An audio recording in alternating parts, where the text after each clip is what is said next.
إن الحمد لله نحمده ونستعينه ونستغفره ونعوذ بالله من شرور أنفسنا ومن سيئات أعمالنا من يهدي الله فلا مضل له ومن يضلل فلا هادي له وأشهد أن لا إله إلا الله وحده لا شريك له وأشهد أن محمدا عبده ورسوله أما بعد فإن خير الحديث كتاب الله وخير الهدي هدي محمد صلى الله عليه وسلم وشر الأمور محدثاتها وكل محدثة بدعة وكل بدعة ضلالة وكل ضلالة في النار۔ بہت ساری آوازوں کے بیچ میں آج کا درس ہو رہا ہے اور بولنے میں اور سننے میں اس سے کافی خلل ہو سکتا ہے، لیکن چونکہ چاہے کچھ بھی مسائل آئیں، رکاوٹیں آئیں، دینی عمل جاری رہنا چاہیے۔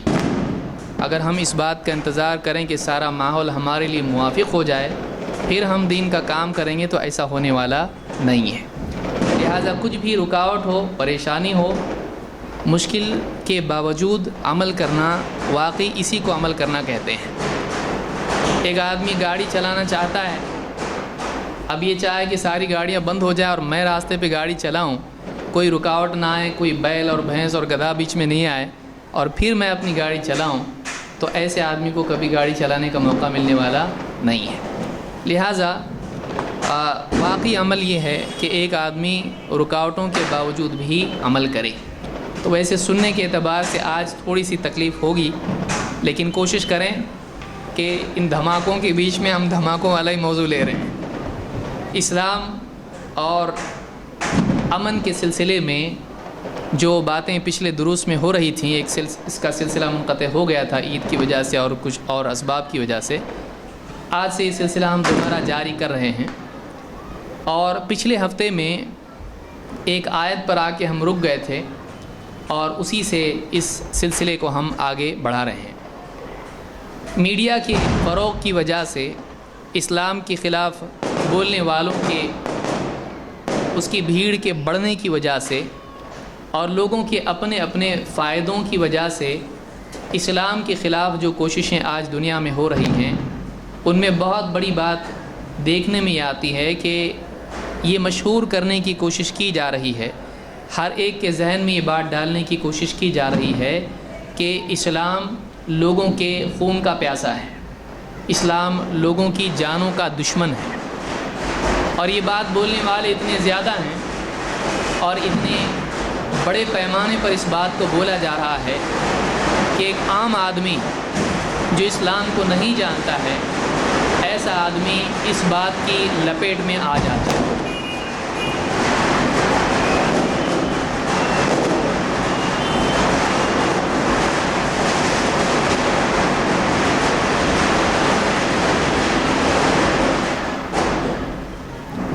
اس کو بھی ٹیررزم میں جمع کرنا چاہیے، اس لیے کہ واقعی آپ دیکھیے ٹیررزم کی تعریف کے اعتبار سے، ڈیفینیشن کے اعتبار سے اگر آپ دیکھیں لوگوں کو ڈرانا، تو اب بتائیے ایک آدمی راستے سے جا رہا ہے، ایک آدمی بستر پہ سویا ہوا ہے، پلنگ سے گر جائے گا، وہ اتنے بڑے دھماکے ہوتے ہیں۔ تو یہ بھی ایک چھوٹا قسم کا ٹیررزم ہے، اس بارے میں بھی غور کرنا چاہیے گورنمنٹ کو بھی کہ پیشنٹس ہوتے ہیں اور کتنے لوگ بچے ہوتے ہیں، چھوٹے بچے ہوتے ہیں، ہاسپٹلز ہوتے ہیں اور لوگ خود عام آدمی ہوتا ہے بیچارہ۔ تو اس طرح کے دھماکے اور اس طرح کا شور شرابہ، یہ ایک کنٹینیوس آواز چل رہی تو ایک اور بات ہے، خاموشی میں اچانک دھم سے ایک آواز ہو جائے آدمی گھبرا جاتا ہے۔ کئی ہارٹ کے پیشنٹس ہوتے ہیں، ان کو بھی نقصان ہوتا ہے۔ تو یہ بھی چیز ایسی ہے کہ اس کو بھی کنسیڈر کرنا چاہیے کہ بھئی یہ قانوناً کتنا صحیح ہے کہ اس سے لوگ گھبرا جاتے ہیں اور اس سے لوگوں کو ٹیررائز کیا جاتا ہے۔ بہرحال تو اسلام کے بارے میں جو لوگ آج یہ کہنے لگے ہیں کہ اسلام تلوار کے زور پر پھیلا، اسلام لوگوں کی جان کا دشمن ہے، اسلام لوگوں کے خون کا پیاسا ہے، اسلام میں انسانی زندگی کا احترام نہیں ہے، یہ ساری باتیں جھوٹ ہیں۔ اسلام انسان کی زندگی کا احترام کرتا ہے، اسلام تلوار کے زور پر نہیں پھیلا، اور اسلام میں نہ صرف مسلمان بلکہ غیر مسلموں کی زندگی بھی قیمتی ہے۔ اس سلسلے میں دلائل کیا ہیں؟ تو پچھلے ہفتے کچھ باتیں ہم نے دیکھی تھی پچھلے دروس میں، آج اسی کو ہم آگے بڑھاتے ہیں۔ ایک آیت جو سورہ الممتحنہ کی آیت نمبر 8 ہے، اللہ تعالیٰ اس میں فرماتا ہے لا ينهاكم الله عن الذين لم يقاتلوكم في الدين ولم يخرجوكم من دياركم ان تبروهم وتقسطوا اليهم ان الله يحب المقسطين۔ اللہ تعالیٰ تم کو اس بات سے منع نہیں کرتا ہے کہ وہ لوگ جنہوں نے دین کی بنیاد پر تم سے جنگ نہیں کی اور تمہیں تمہارے گھروں سے باہر نہیں نکالا، اللہ تم کو ان کے ساتھ میں انصاف اور اچھے سلوک سے روکتا نہیں ہے۔ اللہ نے کیا فرمایا کہ وہ لوگوں کی دو قسمیں ہیں۔ اللہ کے نبی صلی اللہ علیہ وسلم کے زمانے میں مشرکین عرب نے، مکہ کے لوگوں نے اللہ کے نبی صلی اللہ علیہ وسلم اور صحابہ کا مکہ میں جینا مشکل کر دیا اور انہیں مجبور کر دیا کہ وہ مکہ چھوڑ کے ہجرت کر کے مدینہ چلے جائیں۔ انہیں ان کے گھروں سے نکالا، پھر اس کے بعد میں جب مدینہ میں لوگ گئے تو مدینہ میں ان کے ساتھ میں جنگیں کی، دین کی بنیاد پر ان کے خلاف جنگ کی۔ بدر کی جنگ ہوئی، احد کی جنگ ہوئی اور کئی جنگیں ہوئیں۔ ایسے لوگ جو مسلمانوں کی جان کے دشمن ہوں، ایسے لوگوں کے بارے میں ایک الگ قانون ہے، لیکن سارے لوگ ایسے نہیں ہوتے ہیں۔ ہر آدمی تلوار لے کے لڑنے کے لیے کھڑا نہیں ہوتا ہے۔ عام طور سے انسان، چاہے وہ مسلمان ہو یا غیر مسلم ہو، وہ امن پسند ہوتے ہیں۔ اللہ تعالیٰ فرماتا ہے کہ وہ لوگ جنہوں نے دین کی بنیاد پر تم سے جنگ نہیں کی، تم سے لڑائی نہیں کی، جنہوں نے تم کو تمہارے گھروں سے باہر نہیں نکالا، اللہ تعالیٰ ان کے ساتھ اچھا سلوک کرنے سے تم کو منع نہیں کرتا ہے۔ اور نہ صرف یہ کہ تم ان کے ساتھ اچھا سلوک کرو، بلکہ ان کے ساتھ عدل و انصاف بھی کرو، یعنی ان کا حق ان کو دو، ان پر ظلم مت کرو۔ اور نہ صرف یہ کہ ظلم مت کرو، ان کے ساتھ احسان کا سلوک، ان تبروہم وتقسطوا الیہم۔ پچھلے درس میں نے بتایا تھا کہ سلوک کی 3 قسمیں ہوتی ہیں۔ ایک یہ کہ انسان پر ظلم کیا جائے، دوسرا یہ کہ اس کے ساتھ انصاف کیا جائے، تیسرا یہ کہ اس کے ساتھ احسان کا سلوک کیا جائے۔ غیر مسلموں کے بارے میں اسلام کی تعلیم یہ ہے کہ ان پہ ظلم نہ کیا جائے، بلکہ ان کے ساتھ انصاف کیا جائے۔ نہ صرف ان کے ساتھ انصاف کیا جائے بلکہ ان کے ساتھ احسان کا سلوک کیا جائے۔ اللہ نے فرمایا ان اللہ یحب المقسطین، اللہ تعالیٰ انصاف کرنے والوں کے ساتھ، اللہ تعالیٰ انصاف کرنے والوں کو پسند کرتا ہے۔ تو غیر مسلموں کے بارے میں اسلام کی تعلیم ظلم کی نہیں ہے۔ غیر مسلموں کے بارے میں یہ نہیں بتایا گیا یہ تو مسلمان نہیں ہے، مارو کاٹو ان کو ستاؤ، اسلام نے یہ نہیں بتایا، بلکہ اس میں یہ بتایا گیا کہ ان تبروہم وتقسطوا الیہم، تم ان کے ساتھ احسان کا سلوک کرو، بھلائی اور نیکی کا سلوک کرو، اور ان کے ساتھ عدل و انصاف کا سلوک کرو۔ تو معلوم یہ ہوا کہ غیر مسلموں سے بھی ظلم نہیں کیا جا سکتا ہے، اور غیر مسلموں کے ساتھ بھی احسان اور بھلائی کا سلوک کرنے کی اسلام نے تعلیم دی ہے۔ تو اس سے وہ سارا جو جھوٹ ہے وہ کھل کے سامنے آتا ہے جو میڈیا میں پیش کیا جاتا ہے کہ اسلام غیر مسلموں کی جان و مال کے بارے میں ظالم ہے۔ اسلام میں قرآن کی تعلیمات دیکھی جائیں گی، نہ یہ کہ اسلام کے بارے میں کوئی کیا کہہ رہا ہے۔ بھئی ایک آدمی ہے، اس کے بارے میں دوسرے کیا کہہ رہے ہیں وہ نہیں دیکھا جائے گا، واقعی وہ کیا کہہ رہا ہے، کہ اس کا اوپینین کیا ہے، اس کی اپنی بات کیا ہے۔ اس پر کوئی بھی آدمی اپنی طرف سے تہمت لگا دے کہ اس کا ایسا بولنا ہے، یہ بات جھوٹ ہو جائے گی۔ خود وہ آدمی ایسا کہہ رہا ہے کہ نہیں، خود اس کی بات کیا ہے۔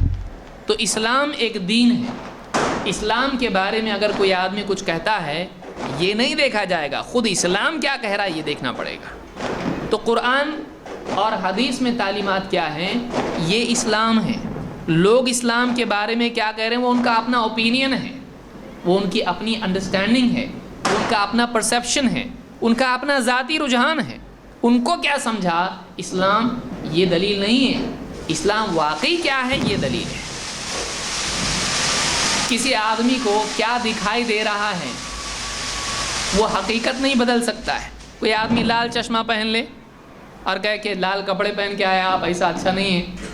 آپ کہیں گے میں سفید کپڑے پہنا ہوا ہوں، آپ چشمہ اتار کے دیکھو، آپ کے لال چشمے کی وجہ سے میرے کپڑے لال دکھائی دے رہے ہیں، میرے کپڑے لال نہیں ہیں، آپ کی آنکھیں لال ہو گئی ہیں۔ تو ایک آدمی کا چشمہ اس کو چیزوں کا رنگ بدل کے دکھاتا ہے۔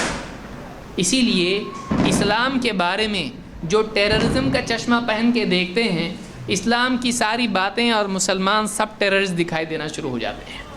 اسلام ٹیررزم نہیں سکھاتا ہے، اسلام امن اور انسان کی زندگی کی قدر اور اس کا تقدس سکھاتا ہے۔ اسی لیے پچھلے دروس میں آپ نے دیکھا کہ جس نے ایک جان بچائی اس نے ساری انسانیت کو بچایا، جس نے ایک انسان کو قتل کیا وہ ایسا ہے جیسے ساری انسانیت کو اس نے مار ڈالا۔ تو انسان کی جان کی اسلام میں بہت قدر و قیمت ہے۔ اسی کو لے کے ہم آگے بڑھتے ہیں۔ یہ قرآن کی تعلیمات ہم نے دیکھی، آئیے دیکھتے ہیں کہ اللہ کے نبی صلی اللہ علیہ وسلم کی تعلیمات میں کیا بات ملتی ہے۔ مثال کے طور پر جنگ کے حالات میں بھی اسلام کی تعلیم کیا ہے؟ کبھی امن کے حالات ہوتے ہیں اور کبھی جنگ کے حالات ہوتے ہیں۔ جنگ کے حالات میں لوگ جانوں کی قدر نہیں کرتے ہیں۔ آج بھی دیکھیے کئی ملک ہیں، ایک ملک دوسرے ملک پہ بم ڈالتا ہے، اب وہ بم ملٹری ایریا میں جا رہا ہے یا سویلین ایریا میں جا رہا ہے، کتنے اسکولوں پہ گر رہا ہے، کتنے عورتیں اور بچے اور کتنے معصوم لوگ اس کی زد میں آ رہے ہیں اور قتل ہو رہے ہیں، کوئی دیکھتا نہیں ہے۔ وہ کہتا ہے جنگ میں سب چلتا ہے، لیکن اسلام میں یہ نہیں چلتا ہے۔ اسلام میں جنگ کے حالات میں بھی یہ نہیں چلتا ہے۔ کون بتا رہا ہے؟ آئیے دیکھتے ہیں اللہ کے نبی صلی اللہ علیہ وسلم کی تعلیمات میں۔ عبداللہ ابن عمر رضی اللہ تعالیٰ عنہ کی حدیث ہے، کہتے ہیں وجدت امرأة مقتولہ فی بعد مغازی رسول اللہ صلی اللہ علیہ وسلم۔ ایک جنگ تھی، اس جنگ میں ایک عورت کی لاش اللہ کے نبی صلی اللہ علیہ وسلم کو دکھائی دی۔ جنگ چل رہی ہے، پچھلے زمانے میں جنگ کیسی ہوتی تھی؟ لوگ آپس میں لڑتے تھے، آمنے سامنے آتے تھے اور قتل ہوتے تھے۔ اللہ کے رسول صلی اللہ علیہ وسلم جنگ میں آپ نے دیکھا کہ ایک عورت کی لاش پڑی ہوئی ہے۔ فنہا رسول اللہ صلی اللہ علیہ وسلم عن قتل النساء والصبیان۔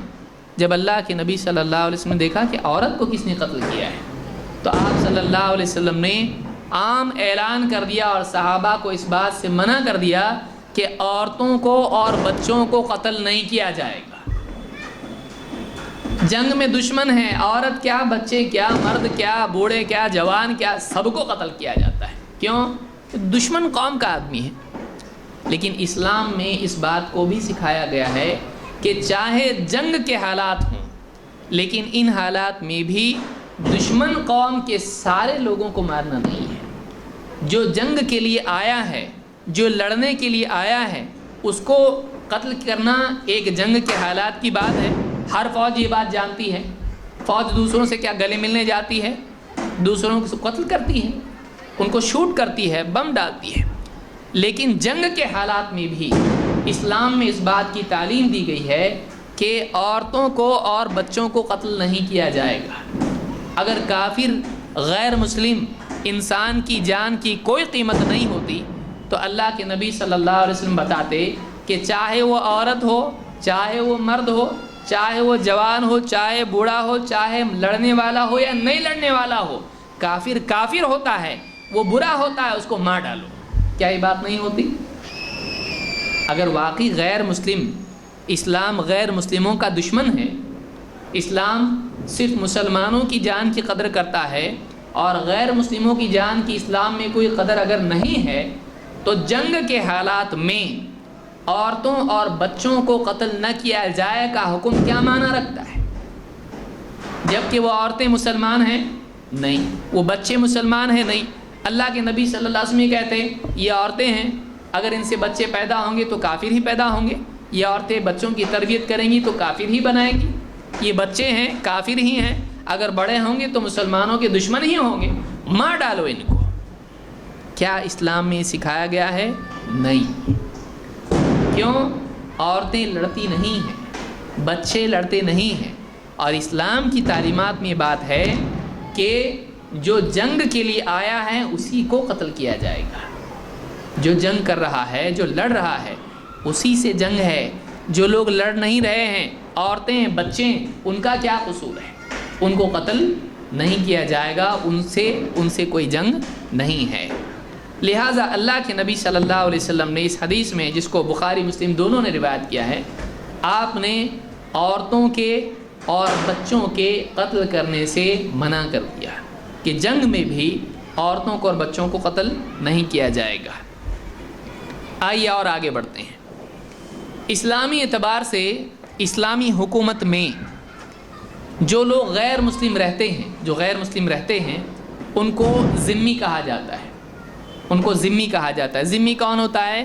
جو اسلامک گورنمنٹ میں رہتا ہے اور گورنمنٹ کو ٹیکس دیتا ہے، اس کو ذمی کہتے ہیں۔ اسلام میں غیر مسلم کی جان محترم ہے یا نہیں؟ اس کے جواب میں ہم دیکھتے ہیں اللہ کے نبی صلی اللہ علیہ وسلم کیا بتلا رہے ہیں۔ اللہ کے رسول صلی اللہ علیہ وسلم فرماتے ہیں من قتل رجلا من اہل الذمۃ لم یجد ریح الجنۃ وان ریحها لیوجد من مسیرۃ 70 عاما۔ اس کو امام احمد اور نسائی نے روایت کیا اور یہ صحیح حدیث ہے۔ کیا حدیث ہے؟ آپ صلی اللہ علیہ وسلم فرماتے ہیں کہ جو شخص کسی ذمی آدمی کو قتل کرے وہ جنت کی خوشبو بھی نہیں پائے گا، جبکہ جنت کی خوشبو 70 سالوں کی دوری سے محسوس ہوتی ہے۔ ایک آدمی، ایک مسلمان ہے، وہ کس کو قتل کر رہا ہے؟ غیر مسلم کو۔ کیسا غیر مسلم ہے؟ ذمی۔ اسلامی حکومت میں وہ رہتا ہے، وہ مسلمان نہیں ہے۔ سب سے عجیب بات تو یہ ہے کہ کیا اسلامک گورنمنٹ میں غیر مسلم کو جینے کا حق ہے؟ کئی غیر مسلم تو یہ سمجھتے ہیں اسلام آئے گا، اسلامک گورنمنٹ آئے گی تو پہلا کام کیا کریں گے؟ سارے غیر مسلموں کا صفایا، سارے نان مسلمز کو مار ڈالیں گے۔ اسلام کا یہ مطلب ہے۔ کیا ہے اسلام کا مطلب ہے؟ اسلام کا یہ مطلب نہیں ہے، اسلام کی دعوت نہیں ہے، بلکہ اسلامک گورنمنٹ میں ایک غیر مسلم ٹھاٹ سے جی سکتا ہے، کھا پی کے خوش، اپنا بزنس کر رہا، سب کچھ کر رہا ہے۔ اسلامی حکومت ہے، اس کے اندر ایک غیر مسلم رہ سکتا ہے، لیکن اس کو کیا کرنا پڑے گا؟ ٹیکس دینا پڑے گا۔ اب کوئی آدمی کہے گا کہ بھائی یہ کیا زبردستی ہے کہ غیر مسلم کو آپ ٹیکس لو گے؟ سوال یہ ہے کہ کیا مسلمان سے کچھ نہیں لیا جاتا ہے؟ ایک مسلمان ہے، اسلامی حکومت میں رہتا ہے، ایک غیر مسلم ہے، وہ بھی اسلامی حکومت میں رہتا ہے۔ دونوں میں فرق کیا ہے؟ دونوں میں فرق یہ ہے مسلمان زکوٰۃ دے گا اور غیر مسلم بھی کیا دے گا؟ ٹیکس دے گا، لیکن غیر مسلم کی جان مال کی سیکیورٹی کی گورنمنٹ ذمہ دار ہوگی اور اس پر اسلامی احکام نہیں ہوں گے، لیکن مسلمان کے اوپر ساری ذمہ داریاں ہوں گی، ساری رسپانسبلٹیز ہوں گی۔ غیر مسلم کے اوپر کوئی رسپانسبلٹی نہیں ہے، اس کے لیے سزائیں بھی عادی ہوں گی، لیکن مسلمان کے لیے سزائیں پوری ہوں گی۔ اب بتائیے، وہ تو زیادہ سیکیورٹی میں غیر مسلم ہو گیا، اور اگر کوئی مسلمان کسی غیر مسلم ذمی کو قتل کرتا ہے تو آخرت کے اعتبار سے بھی وہ مجرم ہے۔ اللہ کے نبی صلی اللہ علیہ وسلم فرماتے ہیں کہ وہ مسلمان جو کسی ذمی غیر مسلم کو قتل کرے، قیامت کے دن وہ جنت کی خوشبو بھی نہیں پائے گا، حالانکہ جنت کی خوشبو 70 سالوں کی دوری سے محسوس ہوتی ہے۔ حالانکہ جنت کی خوشبو 70 سالوں کی دوری سے محسوس ہوتی ہے، یعنی اتنی دور سے اس کی خوشبو آتی، اتنی زیادہ دور تک اس کی خوشبو کی مسافت ہے۔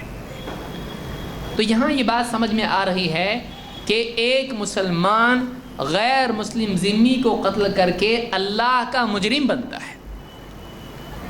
ہونا کیسا چاہیے؟ ایک آدمی غیر مسلم کیا سمجھے گا کہ غیر مسلم کو قتل مسلمان نے کیا، جنت کی خوشبو جلدی محسوس ہوگی اس کو، وہ پہلے ارے ہٹو بازوں کو، اس کو جانے دو جنت میں، کیوں؟ اس نے غیر مسلم کو قتل کیا ہے۔ اسلام میں ایسا نہیں ہے، الٹا ہے کہ مسلمان ہے، کلمہ پڑھنے والا ہے، اللہ کو ماننے والا ہے، رسول کو ماننے والا ہے، نماز پڑھنے والا ہے، زکوٰۃ دینے والا ہے، روزہ رکھنے والا ہے، حج کرنے والا ہے، سب کرنے والا ہے، لیکن جنت کی خوشبو بھی اس کو نہیں مل رہی ہے. کیوں؟ اس نے غیر مسلم کو قتل کیا. ایسا کیا اس کی جان کا معاملہ ہے کہ اتنی بڑی سزا اس کو مل رہی ہے؟ معلوم یہ ہوا کہ جان کی قیمت چاہے وہ غیر مسلم ہو اس کی بھی قیمت اسلام میں ہے. اگر ایسا نہیں ہوتا تو غیر مسلم کے قتل کرنے کی وجہ سے مسلمان آخرت میں مجرم نہیں بنتا. اس سے یہ معلوم ہوا کہ اسلام میں ایک غیر مسلم کی زندگی کی بھی قیمت ہے. اتنی قیمت کہ اس کی وجہ سے مسلمان خود جو ہے کرمنل بن جاتا ہے اللہ کے نزدیک آخرت کے اعتبار سے. تو اس حدیث سے معلوم ہوتا ہے کہ اگر کسی ذمی کو کوئی مسلمان قتل کرتا ہے تو وہ اللہ کا مجرم ہو جاتا ہے اور جنت کی خوشبو بھی اس کو نصیب نہیں ہوگی. کھانے پینے اور نعمتیں تو بہت دور کی بات ہے. اور آگے بڑھتے ہیں. دوسری قسم معاہد کی ہے. چاہے آپ کو اس کو معاہد کہیں یا اس کو معاہد کہیں. یہ موحد نہیں ہے، وہ الگ ہے. موحد کے معنی توحید والا. یہ موحد نہیں ہے، یہ معاہد ہے یا معاہد. کیا مطلب؟ وہ آدمی جس کا اسلامی حکومت سے معاہدہ ہے، ٹریٹی جس کو آپ کہتے ہیں. جیسے دو گورنمنٹس ہیں، اسلامک گورنمنٹ ہے اور نان مسلم گورنمنٹ ہے، کافر حکومت ہے. کیا سارے کافر دشمن ہوتے ہیں؟ نہیں. اسلامی حکومت کے ساتھ میں ایک کافر حکومت ہے، غیر مسلم حکومت ہے، نان مسلم حکومت ہے. دونوں کی پیس ٹریٹی ہے. ہم تم سے نہیں لڑیں گے، تم ہم سے نہیں لڑنا، اور بزنس ہوگا، لین دین ہوگا. تم ہمارے پاس آ سکتے، ہم تمہارے پاس جا سکتے، ٹریولنگ ہو سکتا ہے. دونوں گورنمنٹس ایک دوسرے کے ساتھ ریلیشن رکھ سکتی ہیں. دونوں کی کوئی جنگ نہیں. تم تمہارے دین پہ، ہم ہمارے دین پہ. لکم دینکم ولی دین. تمہارے لیے تمہارا دین، ہمارے لیے ہمارا دین. دونوں پیس کے ساتھ کیا رہ سکتے ہیں؟ ہاں. یعنی آپ سوچئے کہ غیر مسلم یہ سمجھتے ہیں کہ اسلامی گورنمنٹ آئی سب کی پٹائی کرنا شروع کر دے گی. وہ نہیں. معاہد کا کانسیپٹ کیا ہے؟ معاہد کا مطلب یہ ہے کہ ایک نان مسلم گورنمنٹ ہے اور ایک مسلم گورنمنٹ ہے. دونوں کے درمیان پیس ٹریٹی ہو سکتی ہے، دونوں کے درمیان صلح ہو سکتی ہے. کیوں؟ اللہ کے نبی صلی اللہ علیہ وسلم نے مکہ کے مشرکین کے ساتھ صلح نہیں کی تھی؟ کیا جنگ ہی کی تھی؟ آپ نے ان کے ساتھ 10 سال جنگ نہیں کریں گے کی صلح کی تھی. 10 سال تک ہم آپس میں نہیں لڑیں گے. یہ جو صلح ہے اس کو معاہدہ کہتے ہیں، اس کو ٹریٹی کہتے ہیں کہ دونوں گورنمنٹس کے بیچ میں امن ہے. ہم نہیں لڑیں گے بلکہ ہم ایک دوسرے کے دوست ہو سکتے ہیں، ایک دوسرے کے ساتھ ساتھ دینے والے ہو سکتے ہیں، ایک دوسرے کو کوآپریٹ کرنے والے ہو سکتے ہیں. تو اسلام میں ایسا نہیں ہے کہ غیر مسلموں کے ساتھ جنگ ہی کی جائے، ان کو قتل ہی کیا جائے، بلکہ اسلام میں ایسا بھی ہے کہ غیر مسلموں کے ساتھ میں معاہدہ امن کا ہو سکتا ہے. اب اگر مان لیجئے اسلامی حکومت ہے، مسلم حکومت ہے، اس کا کسی غیر مسلم حکومت سے معاہدہ ہے. اب اگر ایک مسلمان ایسے معاہد کو قتل کرتا ہے، مثلا دو گورنمنٹ ہیں، اسلامی حاکم ہیں، مسلمان حاکم ہیں، اور ایک دوسری نان مسلم گورنمنٹ ہے. اب دونوں میں نا جنگ معاہدہ ہے، ہم نہیں لڑیں گے. سمجھیے اس بات کو. ایک مسلم حکومت ہے، ایک نان مسلم حکومت ہے، دونوں میں نو وار، ہم نہیں لڑیں گے، اس کا آپس میں معاہدہ ہے. اب مسلمان حکومت میں سے ایک مسلمان اس حکومت میں کے کسی آدمی کو کڈنیپ کرتا ہے اور اس کو قتل کرتا ہے. کیا یہ جائز ہے؟ نہیں. یہ اسلام میں حرام ہے کہ اگر دو حکومتوں میں سے یہ مسلم حکومت میں رہتا ہے اور نان مسلم حکومت امریکہ، اسرائیل یا کوئی بھی ہو، وہاں کے کسی آدمی کو کیا کرتا ہے؟ کڈنیپ کرتا ہے اور اس کو قتل کرتا ہے، تو ایسا مسلمان اللہ کے نزدیک مجرم ہے. اسلام میں جائز نہیں ہے. کوئی آدمی آئے ٹی وی پہ لائے، اس کو پکڑ کے بتائے، گردن کاٹے، اس کی گردن بتائے اسلام میں جائز نہیں ہے، اسلام میں اس کی گنجائش نہیں ہے کہ ایک معاہد حکومت ہے، اس کا مسلمان حاکموں کے ساتھ میں مصالحت اس کی ہے، غیر جنگ کا معاہدہ ان کا ہے، پھر اس کو کوئی آدمی کڈنیپ کرتا ہے اور اس کے بعد میں اس کو قتل کرتا ہے، اس کی اسلام میں گنجائش نہیں ہے۔ اس کی سزا کیا ہے؟ اللہ کے نبی صلی اللہ علیہ وسلم فرماتے ہیں من قتل نفسا معاہدا لم یرح رائحۃ الجنہ وان ریحها لیوجد من مسیرۃ 40 عاما، کہ جو کسی معاہد شخص کو قتل کر ڈالے، کسی معاہد کو قتل کر ڈالے، وہ جنت کی خوشبو بھی نہیں پائے گا، حالانکہ جنت کی خوشبو 40 سالوں کی مسافت سے محسوس ہوتی ہے۔ اس حدیث کو امام البخاری نے روایت کیا ہے۔ پچھلی حدیث میں آپ نے دیکھا کس کے بارے میں؟ ذمی کس کو کہتے ہیں؟ جو مسلم حکومت میں رہتا ہے، اور دوسرا اب یہ کون ہے؟ معاہد، جو کسی اور گورنمنٹ میں رہتا ہے، نان مسلم گورنمنٹ میں رہتا ہے، لیکن اس حکومت کے ساتھ مسلم حکومت کی کیا ہے؟ مصالحت ہے، معاہدہ ہے۔ اگر اس کو قتل کرتا ہے تب بھی اس کو جنت کی خوشبو نصیب نہیں ہوگی، حالانکہ جنت کی خوشبو 40 سال کے فاصلے سے محسوس ہوتی ہے۔ یہاں پر سوال یہ پیدا ہوتا ہے، پچھلی حدیث میں تھا 70 سال اور اس حدیث میں ہے 40 سال، تو 40 سال سے محسوس ہوتی ہے یا 70 سال سے؟ کئی حدیثوں میں اور بھی عدد آئے ہیں۔ دو باتیں اس کے جواب میں علماء نے کہی ہیں۔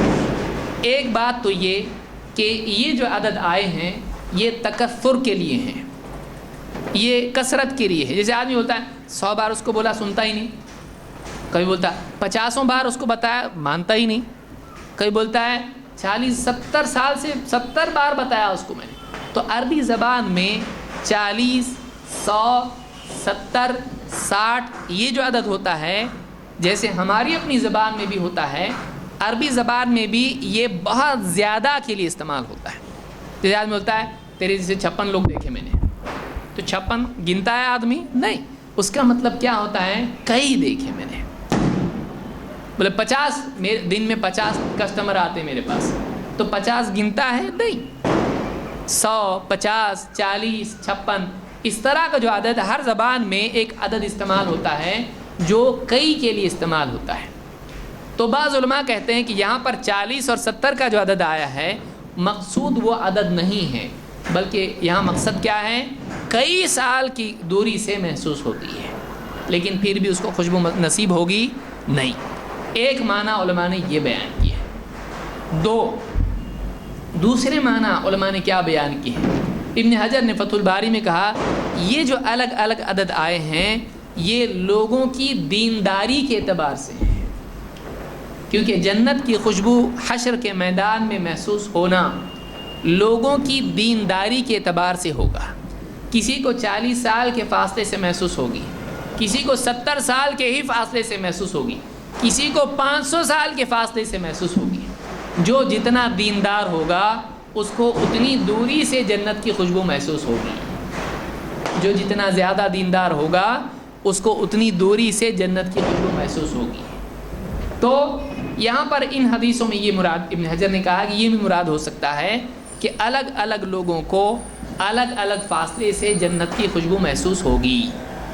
جو جتنا کم دین والا ہوگا اس کو اتنی نزدیک سے محسوس ہوگی، اتنا نزدیک جانا پڑے گا خوشبو کے لیے، اور جو زیادہ دیندار ہوگا بہت دور سے اس کو خوشبو آنا شروع ہو جائے گی۔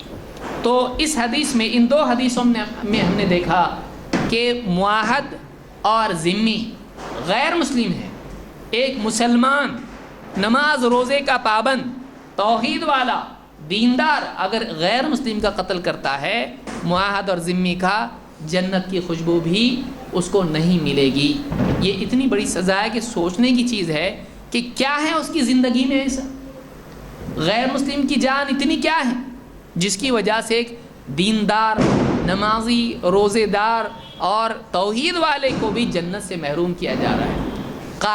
قاعدہ ہوتا ہے، غیر مسلم بھی ہو اس کی بھی جان قیمتی ہے۔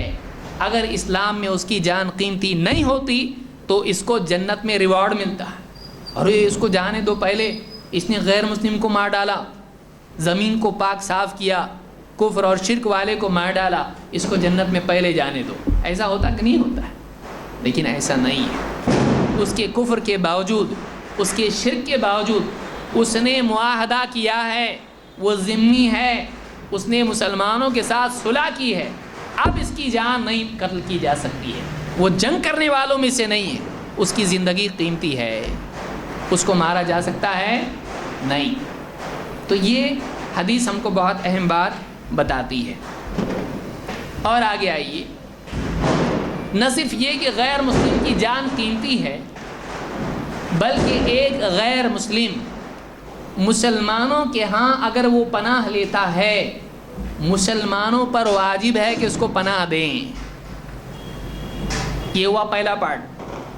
دوسرا، اس کو اس کے امن کی جگہ تک پہنچانے کی رسپانسبلٹی بھی مسلمانوں پہ ہے. لیجئے، اس کو مارنا تو دو، اس کی سیکیورٹی مسلمانوں پہ ہے، اور سیکیورلی اس کو ٹرانسپورٹیشن بھی مسلمانوں کے پاس ایکسپنسز اس کے ہیں. قرآن میں اللہ کیا فرماتا ہے؟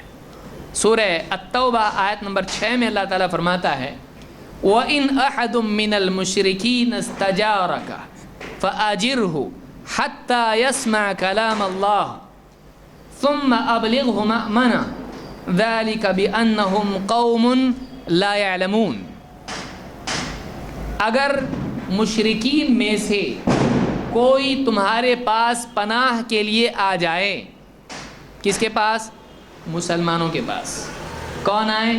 مشرک، شرک کرنے والا، مسلمان نہیں ہے.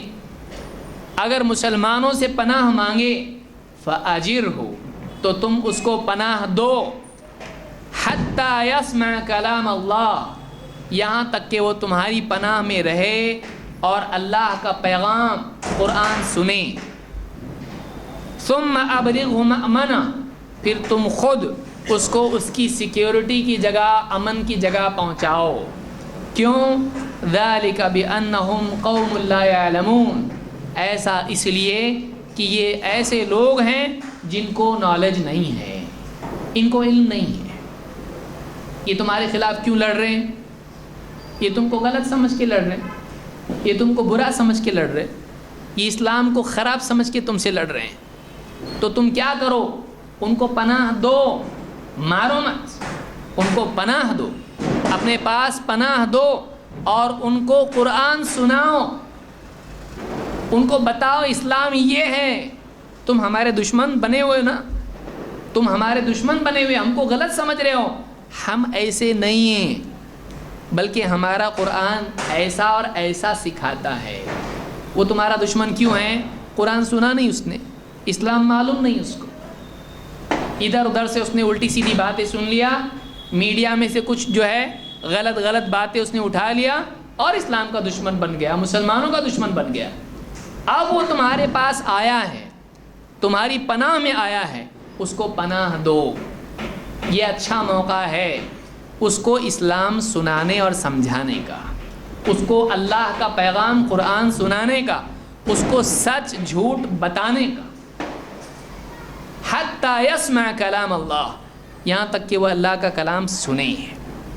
پھر کیا کرو؟ اس کو سنا کے، سنانا ابھی مار ڈالو اس کو نہیں. اب کیا کرو؟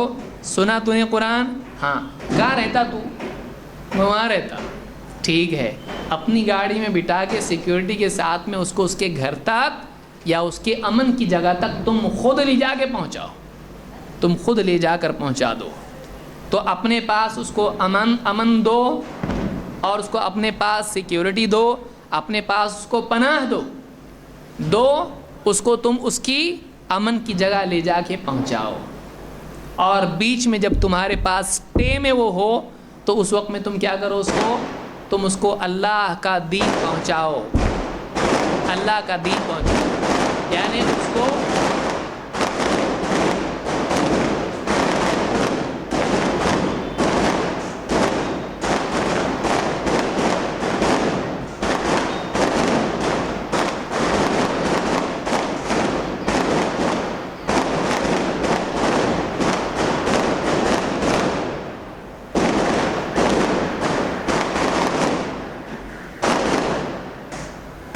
کو بھی بام بولتے ہیں.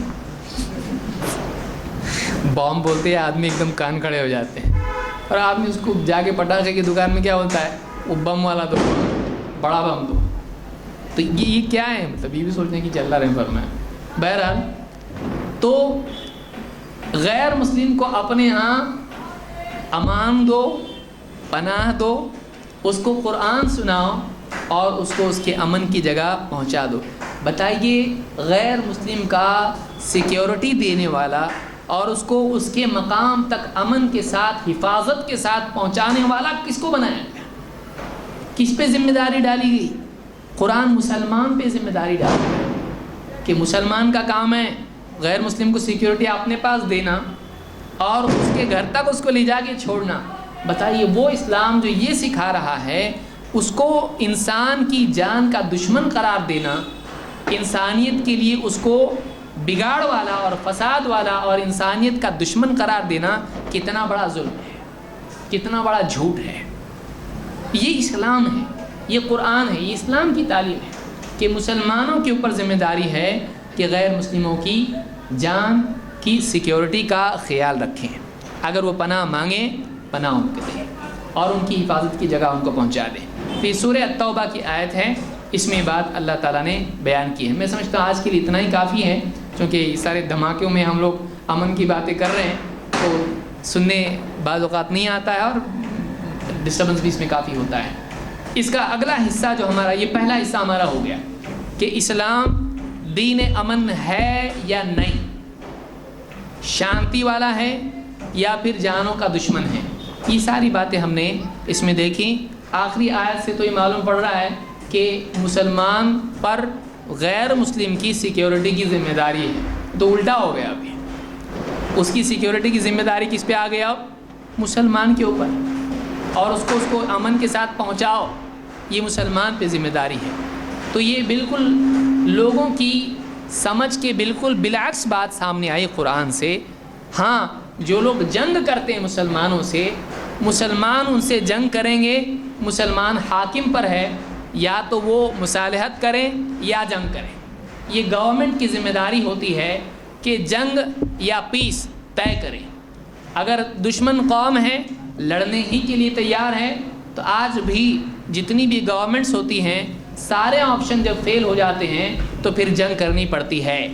مسلمان حاکم بھی یہ طے کرے گا لڑنا ہے یا نہیں لڑنا ہے.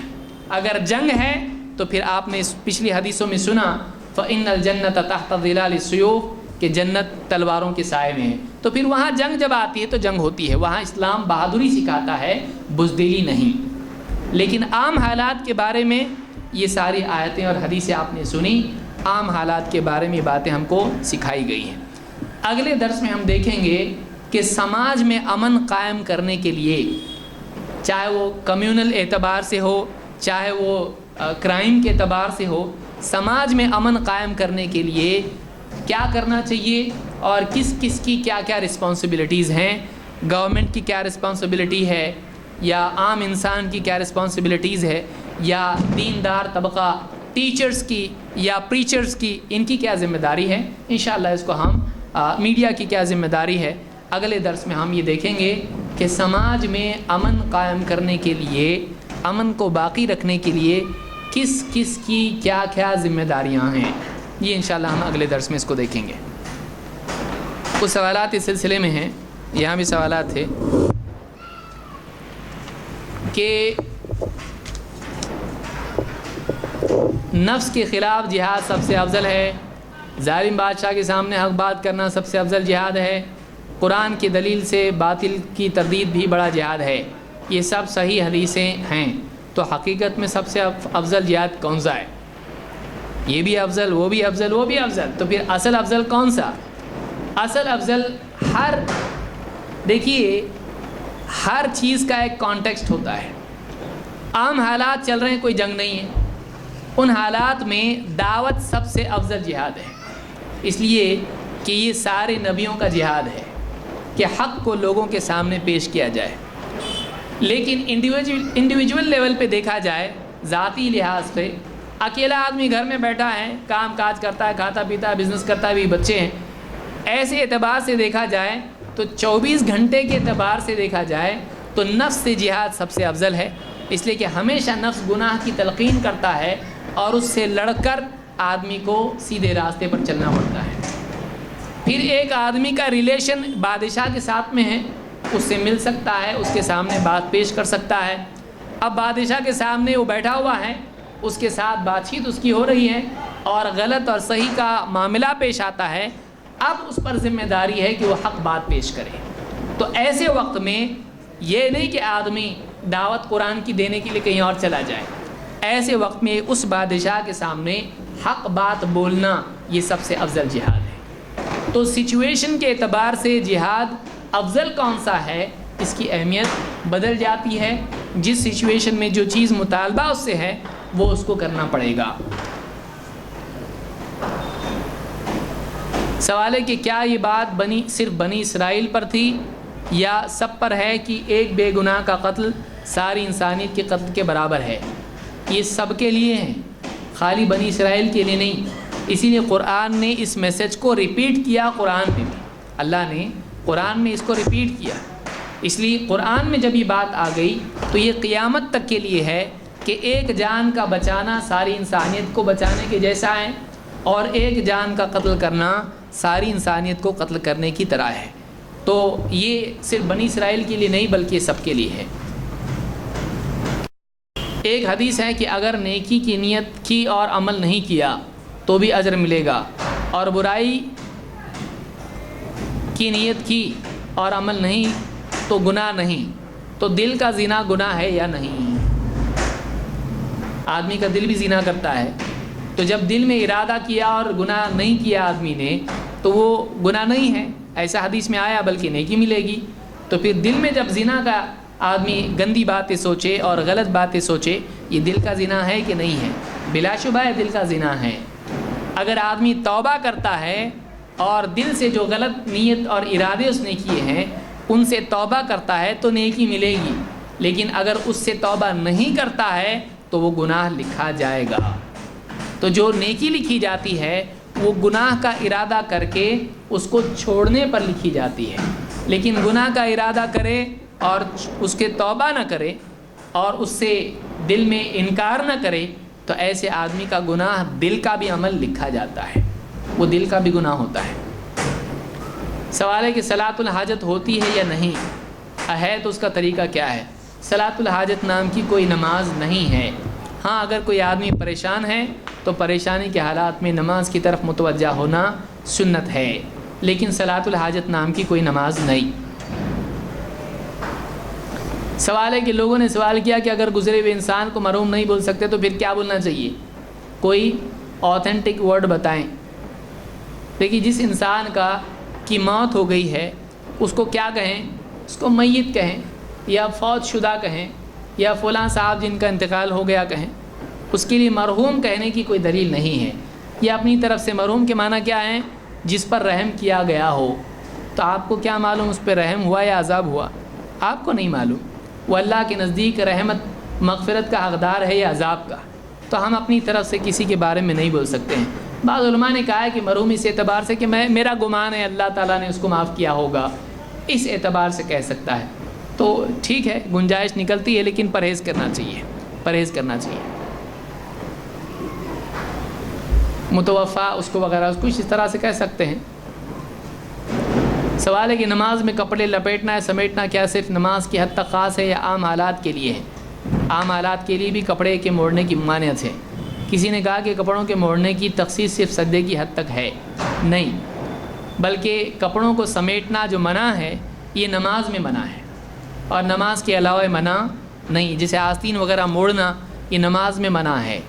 نماز کے باہر اگر آدمی مثلا کھانا کھانے کے لیے یا کچھ بھی مشین وغیرہ صحیح کرنے کے لیے اگر آستین پیچھے کا موڑتا ہے یا پانی میں پاؤں وغیرہ کے جو ہے کپڑے کو موڑتا ہے، پاجامے وغیرہ کو، یہ منع نہیں ہے، لیکن نماز میں یہ منع ہے، نماز میں یہ منع ہے۔ یہ سجدے کے ساتھ خاص نہیں بلکہ پوری نماز میں منع ہے۔ سوال ہے کہ عموماً کھانا کھانے کے بعد لوگ پانی پیتے ہیں، کھانا شروع کرنے سے پہلے بسم اللہ بولا گیا ہے، کیا اب کھانے کے بعد پانی پینے کے لیے بھی بسم اللہ بولا جائے؟ ہاں، کھانے کے لیے اور پینے کے لیے دونوں صورتوں میں بسم اللہ بولنا چاہیے، کھانے سے پہلے بھی اور پینے سے پہلے بھی، دونوں سے پہلے آدمی کو بسم اللہ بولنا چاہیے۔ تو میں سمجھتا ہوں آج کے لیے اتنا کافی ہے، اگلے درس میں انشاءاللہ ہم وسائل امن سے متعلق چیزیں دیکھیں گے۔ اقول قولی ھذا واستغفر اللہ لی ولکم۔